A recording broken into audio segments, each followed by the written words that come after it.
sur une chaîne de télévision locale que j'affectionne particulièrement, en Vendée. Je vous laisse réfléchir 2 secondes. J'entendais hier une manifestation, un manifestant contre la réforme des retraites à La Roche-sur-Yon. Alors je vous le cite texto. Il faut considérer tous les progrès de l'automatisme, de la productivité, et on travaille toujours autant. Eh bien, c'est pas normal. Tous ces progrès devraient servir à travailler moins dans une vie. Autant de raisons qui font qu'on ne peut pas laisser maintenant les jeunes travailler pour nous. Pauvres.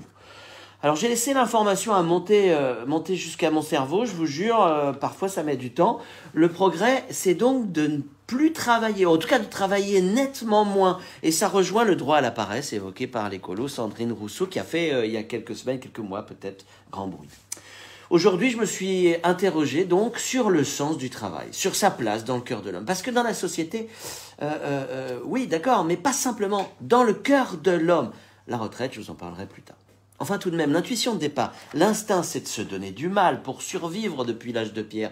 Tout cela a donné les chasseurs-cueilleurs, la roue, les premières huttes jusqu'à aujourd'hui. Et la satisfaction du genre humain, sa réalisation, c'est d'être à satiété, rassasié, grâce à ce qu'il a cultivé, chassé, élevé, maintenant produit. Alors si on sort la satisfaction de produire quelque chose d'utile à soi et pour les autres de l'équation, est-ce qu'on ne tombe pas dans l'oisiveté la plus totale ?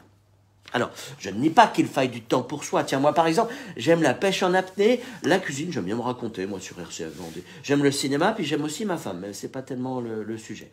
Mais l'oisiveté comme objectif de vie, ça devient dangereux. Le jour où un écran de smartphone et des oreillettes remplace l'impérieuse nécessité d'être utile ou de se sentir utile à quelque chose. Et si, en plus, les repères sont des influenceurs et une forme de complaisance médiatique, moi, on est mal, je vous le dis.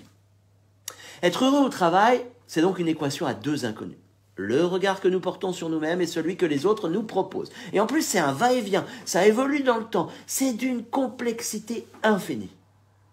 Alors même si je l'entendais ce matin, il y a quelques minutes sur Europe 1, dans la voix de Dimitri Pavlenko, 70% des Français sont satisfaits de leur travail. Je voudrais aujourd'hui insister pour qu'on redonne tout son sens au dur labeur comme une source d'épanouissement professionnel, comme un repère essentiel. Et pour revenir sur le sujet de la retraite, j'aimerais plutôt que de reculer l'âge du grand repos, avant le repos éternel, on intègre mieux les plus de 50 ans dans l'entreprise, que l'on durcisse un certain nombre de règles pour que personne ne profite du système, qu'on ponctionne moins les Français pour qu'ils profitent de l'argent qu'ils méritent.